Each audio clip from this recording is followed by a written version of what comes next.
biggest colloquium we've had all semester. Awesome. But I'm not going to say much. We're doing a presentation of Christmas Carol. TJ, come on up.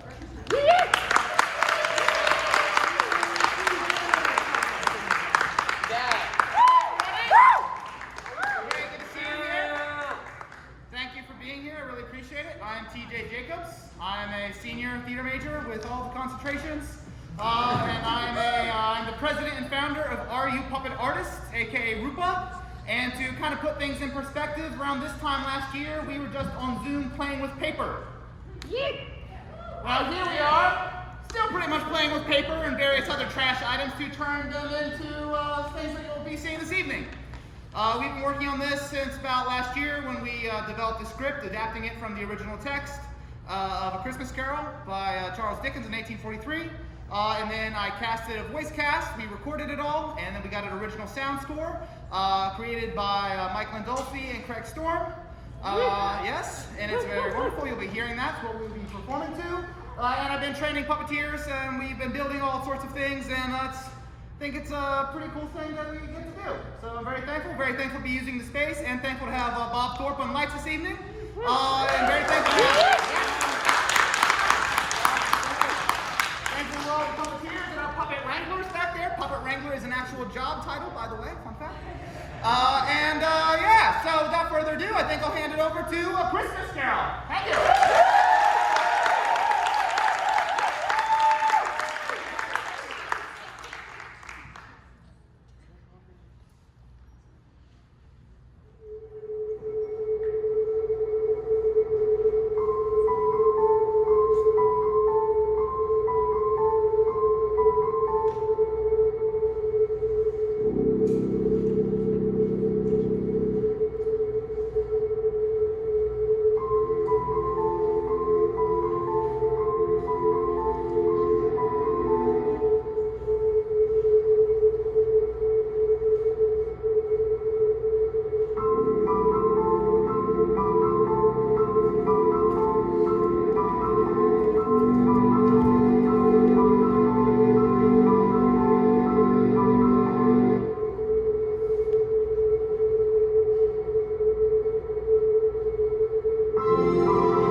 Marley was dead to begin with. There is no doubt about that. Old Marley was as dead as a doornail. Once upon a time, on Christmas Eve, old Scrooge sat busy in his counting house. It was cold, bleak, biting weather, foggy withal, and he could hear people outside go wheezing up and down, stamping their feet upon the pavement stones. Candles flared in the windows of neighboring buildings, like ruddy smears upon the palpable brown air. The door of Scrooge's counting house was open, that he might keep his eye upon his clerk, Bob Cratchit, who was in a dismal little cell beyond, copying letters. Scrooge had a very small fire, but the clerk's fire was so much smaller that it looked like one coal. The clerk tried to warm himself at the candle, and, not being a man of a strong imagination, he failed. A Merry Christmas, Uncle. God save you. Bah! Humbug! Christmas a humbug, Uncle. You don't mean that, I'm sure. I do. Merry Christmas? What right have you to be merry? What reason have you to be merry? You're poor enough. Come then. What right have you to be dismal? What reason have you to be morose? You're rich enough. What else can I be when I live in such a world of fools as this? Merry Christmas? Out upon Merry Christmas. What's Christmas time but a time for paying bills without money? A time for finding yourself a year older but not an hour richer. If I could work my will, every idiot who goes about with Merry Christmas on his lips should be boiled with his own pudding and buried with a stake of holly through his heart. Uncle!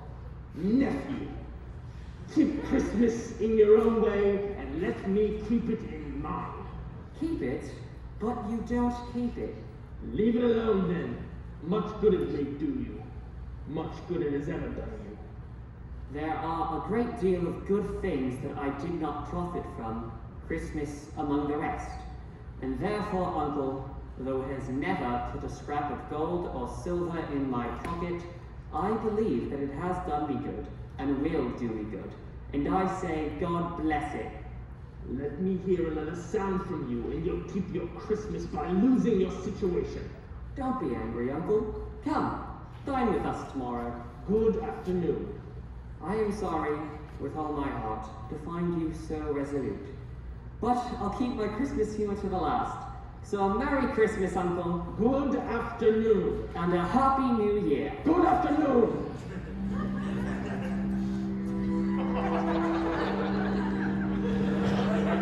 Scrooge and Marley's, I believe. Have I the pleasure of addressing Mr. Scrooge or Mr. Marley? Mr. Marley died 7 years ago this very night. We have no doubt. He is well represented by his surviving partner. At this festive season of the year, Mr. Scrooge, it is more than usually desirable that we should make some slight provision for the poor and destitute. Many thousands are in want of common necessaries. Hundreds of thousands are in want of common comfort, sir. Are there no prisons? Plenty of prison. And the union workhouses? Are they still in operation? I wish I could say they were not. The treadmill and the poor law are in full vigor then? Both very busy, sir. Oh, I was afraid from what you said at first that something had occurred to stop them in their useful course. I'm very glad to hear it. A few of us are endeavoring to raise a fund to buy the poor some meat and drink and means of warmth. It is a time above all others when want is keenly felt and abundance rejoices. What shall I put you down for? Nothing. You wish to be anonymous? I wish to be left alone. I hope to support the establishments I've mentioned. They cost enough. Many can't go there, and many would rather die. If they would rather die, they had better do it and decrease the surplus population. Good afternoon, gentlemen. Scrooge resumed his labors with an improved opinion of himself, and the hour of shutting up the counting house arrived. You'll want all day tomorrow, I suppose. If quite convenient, sir. It's not convenient and it's not fair. It's only once a year. A poor excuse for picking a man's pocket every 25th of December. But I suppose you must have the whole day. Be here all the earlier next morning. I promise.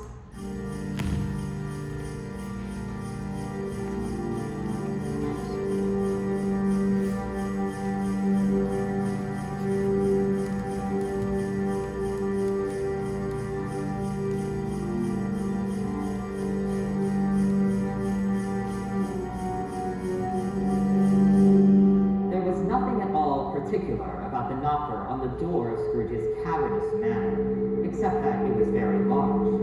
However, before his very eyes, Scrooge thought he could see in it the face of Jacob. Come on. Darkness is cheap, and Scrooge liked it. However, the thought of the face in the door compelled him to check every cold, empty room before retiring to his own. Just as he thought he might settle for the night, all the bells and clocks started to ring. How now? What do you want with me? Who are you? Who are you then? You're particular for a shame. I was your partner, Jacob Marley. Can you sit down? I can. Do it then. You don't believe in me? I don't. Why do you doubt your senses? Because a little thing affects them. A slight disorder of the stomach makes them cheats. There's more of gravy than of grave about you. Whatever you are.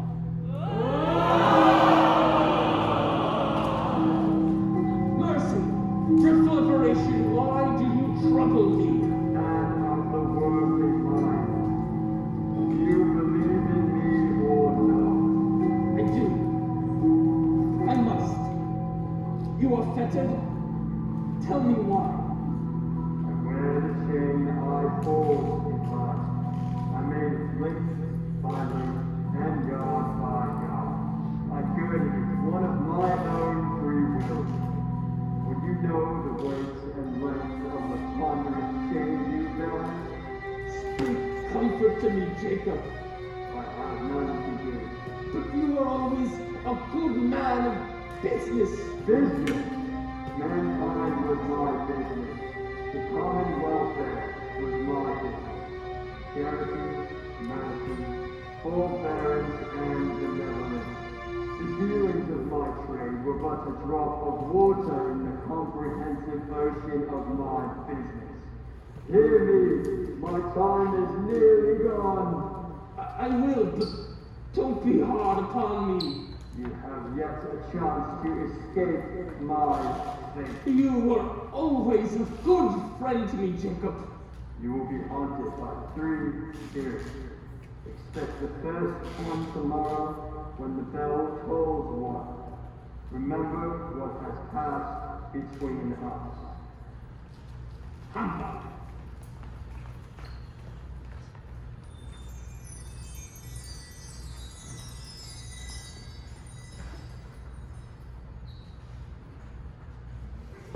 When Scrooge awoke, it was so dark that looking out of bed, he could scarcely distinguish the window from the walls of his chamber.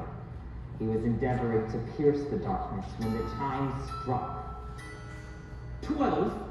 It was past 2 when I went to bed.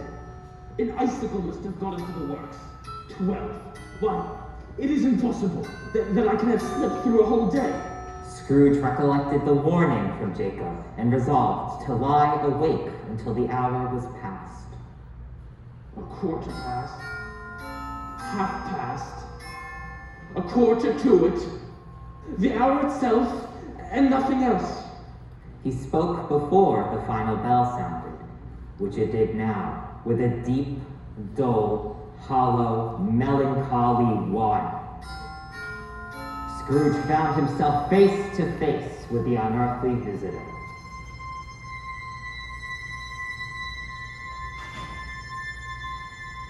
Are you the spirit whose coming was foretold to me? I am. Who and what are you? I am the ghost of Christmas past. Your past. Why do you come, oh great spirit? Are you here to haunt me for all time? I am come for your welfare. Take heed, grab a hold of me, and we shall head back.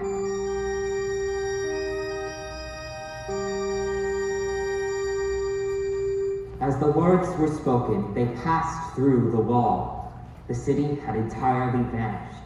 The darkness and the mist had vanished with it, for it was a clear, cold winter day. Good heaven! I was bred in this place. I was a boy here. With 1,000 thoughts and hopes and joys and cares long, long forgotten, your lip is trembling, and what is that upon your cheek? You recollect this way? Recollected? I could walk it blindfolded. These are but shadows of things that have been. Everyone will have no awareness of us. Oh, do my weary eyes deceive me? The school is now quite deserted. A solitary child, neglected by his friends, is left there still. Poor boy. I've come to bring you home, dear brother. We're to be together all the Christmas long and have the merriest time in all the world. Always a delicate creature, whom a breath might have withered, but she had a large heart. So she had. You're right. She died of women who had children. One child. True, your nephew. Yes. Although they had only just turned away from the schoolhouse, they were now in the busy thoroughfares of the city. It was evening, and the streets were alive with festivities. The ghost stopped at a warehouse door. Do you know this place? Know it. I apprenticed here. They went in. An old gentleman in a Welsh wig sat behind such a high desk that, if it was been 2 inches taller, he would have knocked his head against the ceiling. Why, it's old Fezziwig. Bless his heart, it's Fezziwig, alive again. Yo ho there, Ebenezer. Clear away. Lots of room here. up, Ebenezer. In anyone and everyone came, anyhow and everyhow, and the party came to life. A small matter to make these silly folks so unhappy. Small? You expect the demands of limited money. Poor perhaps. Is that so much that he deserves this praise? It isn't that. It isn't that, Spirit. He has the power to render us happy or unhappy, to make our service light or burdensome, a pleasure or a toil. The happiness he gives us is quite as great as if it cost a fortune. I would like to be able to say a word or two to my clerk. Bob. That's all. We can go sure. Again, Scrooge saw himself. He was older now, a man in the prime of his life, but his face had begun to wear the signs of care and avarice. He was not alone, joined by a young woman whose eyes were filled with tears. Another idol has displaced me, and if it can cheer and comfort you in time to come, as I would have tried to do, I have no just cause to grieve. What idol has displaced you? A golden one. You may dismiss the recollection of all of this, of us, as an unprofitable dream. May you be happy in the life you have chosen. Spirit, show me no more. Conduct me home. Why do you delight to torture me? I told you these were shadows of things that have been, that they are what they are. Do not blame me. Remove me. I cannot bear it. Leave me. Take me back. Hold me no longer. He seized the spirit's cap and, by a sudden action, pressed it down. The spirit left free, but the Scrooge pressed it down with all his force. He could not hide the light. He gave the cap a parting squeeze before he sank into a heavy sleep.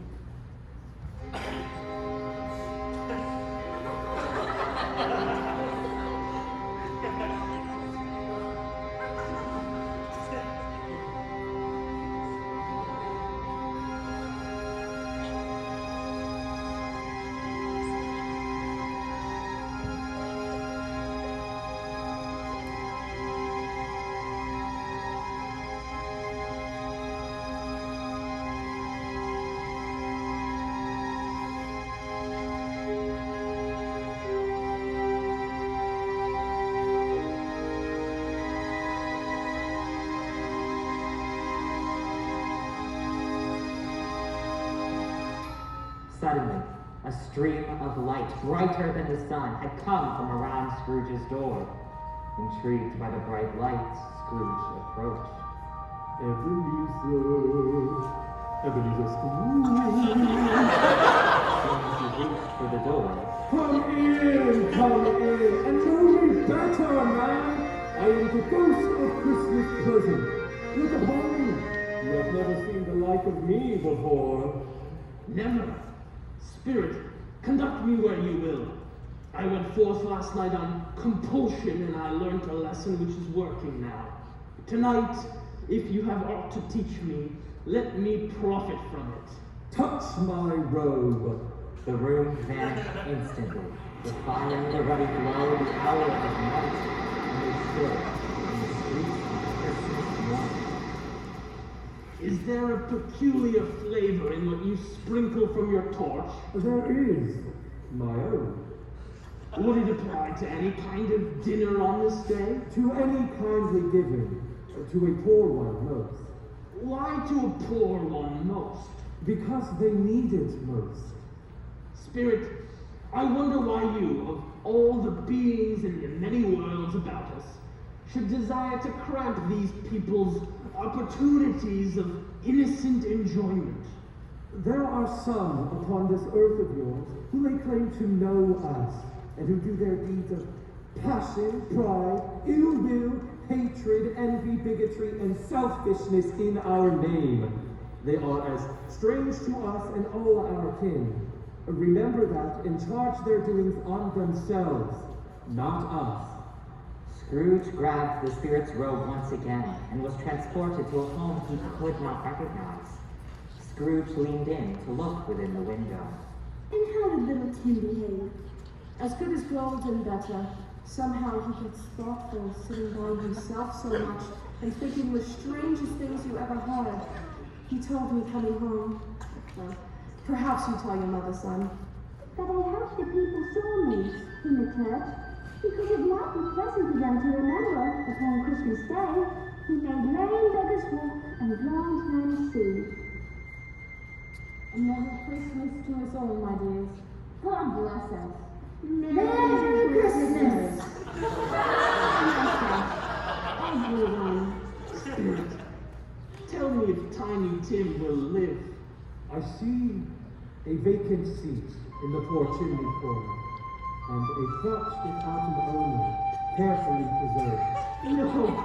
No, kind spirits say he will be spared. If he is to die, he had better do it, and increase the surplus population. Far they saw and farther they went, and many homes they visited. There was a land with friends. It was strange, too, that while Scrooge remained unaltered in his outward form, the spirits grew older, clearly older. Are spirits' lives so short? My life upon this globe is very brief. It ends tonight. Tonight? Tonight at midnight. Hark, the time is drawing near. Forgive me if I am not justified in what I ask, but I see something strange protruding from your skirts. Is it a foot or a claw? It might be a claw, with a flesh that is upon it. Look here, and I look here.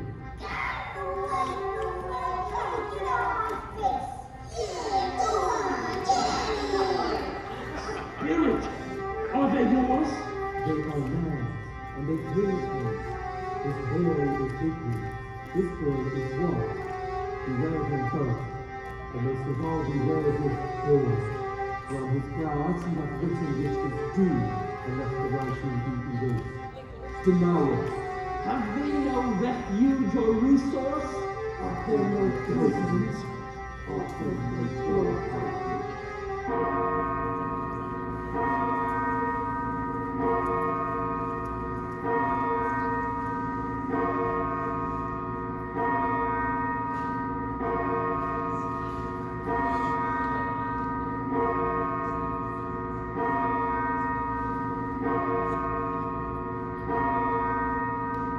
It slowly, gravely, silently approached.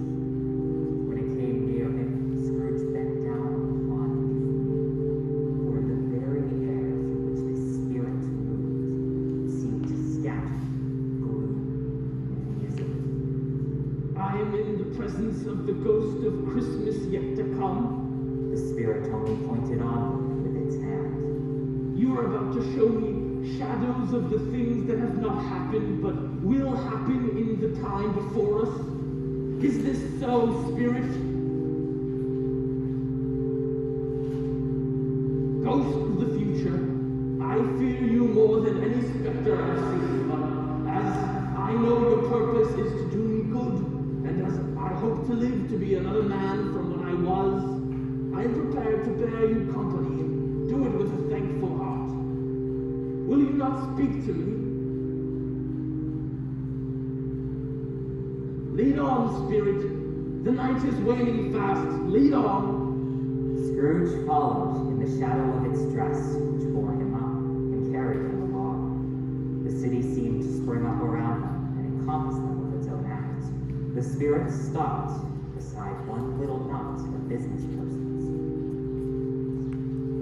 I don't know much about it either way. I only know that he's dead. When did he die? Last night, I believe. Why? What was the matter with him? I thought he'd never die. What has he done with his money? I haven't heard. He hasn't left it to me, that's all I know.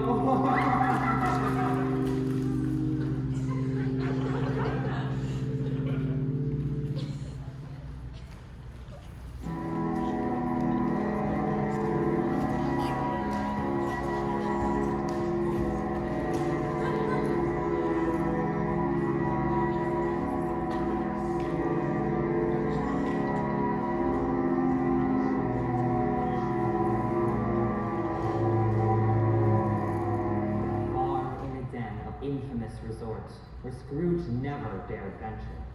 There was a lowbrow, beetling shop with a tin roof, where secrets were bred and hidden in mountains of unseemly rags, masses of corrupted fat, and sepulchres of bones.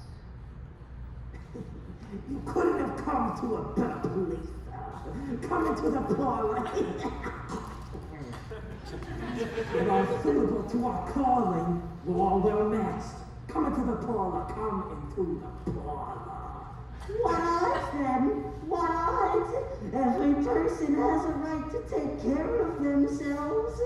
He always did. That's true indeed. No man more than he. Why then? Don't stand staring as if you were afraid, woman. Who's the wiser? We're not going to pick holes in each other's coats. Very well then. That's enough. Who's the worse for the loss of a few things like these? Not a dead man, I suppose. If he did, he'd have had someone there to look after him when he was struck with death, instead of lying there, gasping out his last, alone by himself. It's the truest judgment there ever was spoke. That's your luck. Now 6 pence more. Oh, me next. Me next. Ah! Big curtains! You don't mean to say you took him down, rings and all with him lying there? Yes, I do. Why not? You were certainly born to make your fortune. I shan't hold my hand when I can get anything in it by reaching out for the sake of such a man as he was. Don't get oil on the blankets. His blankets? Whose else's do you think? He isn't likely to be cold without them. This is the end of it, you see? He frightened everyone away from him when he was alive, for us to profit when he was dead. Spirit, I see. This case may be my own. My life tends this way now. Let me see some tenderness connected with a death, or that dark chamber, Spirit, will be ever present for me. The spirit conducted Scrooge through several more familiar streets. They entered poor Bob Cratchit's house. It was quiet. Very quiet. The colors, they make my eyes weak. Though I wouldn't show weak eyes to your father when he comes home. It must be near his time. Past it, rather. But I think he's walked a little slower these last few evenings, Mother. I have known him to walk with Tiny Tim on his shoulder very fast indeed. But he was very light to carry, and his father loved him so that it was no trouble. None at all. There is your father at the door. You went today, did you, Bob? Yes, my dear. I wish you could have gone and seen how clean it is. But you'll see it often. I promised him that I would walk there every Sunday. My little child, my little child. However and whenever we part from one another, I am sure none of us shall soon forget poor Tiny Tim. Shall we? And I know, my dears, that when we recollect how patient and how mild he was, although he was a little child, we shall not quarrel easily among ourselves and forget poor Tiny Tim in doing it. Spirit of Tiny Tim, that childish essence was from God. Spectre, something informs me that our parting moment is at hand. I know it, but I know not how. You show me not myself. Where is it that my affairs have led me? The phantom haunted beyond. A churchyard.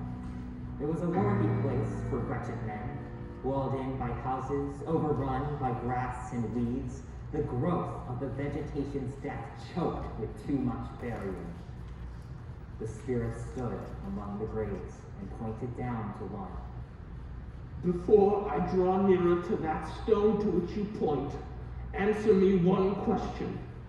Are these the shadows of the things that will be, or are they shadows of things that may be only?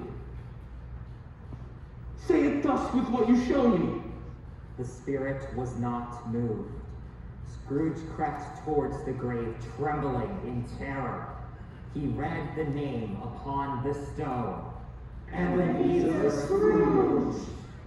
Am I the man that lays upon this bed? No, no, spirit, no, no, no, no. Spirit, hear me.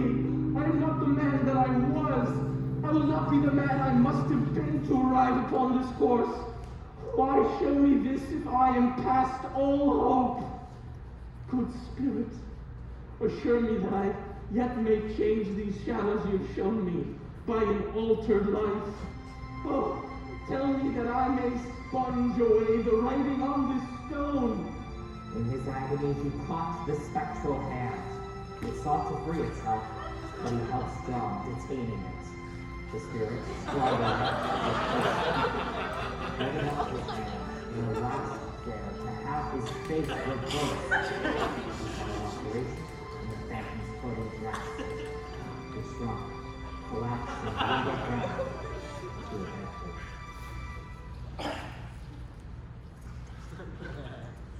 The bed was his own. The room was his own. Best and happiest of all. The time before him was his own, to make amends in. I will live in the past, the present, and the future. He was so fluttered and glowing with good intentions that his broken voice could scarcely answer his call. The shadows of the things that would have been may be dispelled. They will be. I don't know what to do. I'm as light as a feather. I'm as happy as an angel. I'm as merry as a schoolboy. A Merry Christmas to everybody.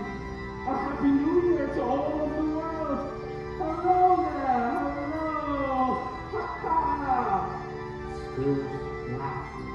Really, for a man who had been so out of practice for so many years, it was a splendid laugh, a most illustrious laugh. The father of a long, long line of brilliant laughs. I don't know what day of the month it is. I don't know how long I have been among the spirits. He opened the window and put out his head. No fog, no mist. Clear, bright, jovial, stirring cold. Cold piping for the blood to dance in golden sunlight. What's today? Today? Why, it's Christmas Day. I haven't missed it. The spirits have done it all in one night. Of course they did. My boy, do you know the poulterers in the next street? I should think so. Ah, intelligent, remarkable boy. Do you know if they've sold the prize turkey hanging in the window? The one as big as me? It's hanging there now. Have the poulterer bring it here so he may know where to send it. I'll give you a shilling. I'll send it to the Cratchits. They won't know who sent it. It's twice the size of Tiny Tim. He went downstairs to open the street door, ready for the poulterer and the prize turkey. Here's the turkey. Merry Christmas. Why, it would be impossible to carry that across town. You must have. He dressed himself in all his best and set out into the streets. The people poured forth as he had seen them with the ghost of Christmas present. He regarded them all with a smile. He had not gone far when he encountered the gentleman who had brought him to his business the day before. It sent a pang across his heart to think of how they would look upon him. Scrooge knew what he had to do. My dear sir, I hope you succeeded yesterday. A Merry Christmas to you. Mr. Scrooge. Yes, that is my name, and I fear it may not be pleasant to you. Allow me to ask your pardon, and you will have the goodness to... God bless me! Are you serious, Mr. Scrooge? Not a farthing less. A great many back payments are included, I assure you. I don't know what to say. Don't say anything. Come and see me, will you? We will. We most certainly will. Thank you 50 times. Bless you. He walked about the streets and watched people hurrying to and fro, and patted children on the head, and questioned beggars, and peered into kitchens and windows, and found that everything could bring him a smile. He had never dreamed that anything could bring him so much happiness. As the day waned, he turned his attention to his nephew's house. He passed the door several times, mustering the courage to knock. Fred? Why, bless my soul, what is that? It is your Uncle Scrooge. I've come to dinner. Will you let me in, pray? Scrooge was at home in less than 5 minutes. Nothing could be heartier. It was a wonderful party with wonderful games and many a wonderful laugh. He stayed late, but he was early at the office the next morning, endeavoring to catch Cratchit coming in late. And he did it. Cratchit's hat and comforter were off before he even opened the door, and he set off to work as quickly as he could, as if he was trying to overtake 9 o'clock. Hello. What do you mean by coming here at this time of day? I am very sorry, sir. I am behind my time. You are? I say you are. Step this way, sir, if you please. It is only once a year, sir. It shall not be repeated. I was rather nervous yesterday, sir. Now I'll tell you what, friend. I am not going to stand for this sort of behavior. And therefore I'm going to raise your salary. What? A marriage Christmas bar that I have ever given you for many a year. I'll raise your salary and endeavor to assist your family. Make up the 5 before you've got another eye, Bob. That's it. Scrooge was better than his word. He did it all and infinitely more. And to Tiny Tim, he became a second father. He became as good a man as the good old city knew, or any other city or borough in the good old world. Some people laughed to see the alteration in him, but he let them laugh, and his own heart laughed. That was enough for him. May that truly be said of all of us. And so, as Tiny Tim observed, God bless us, everyone.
And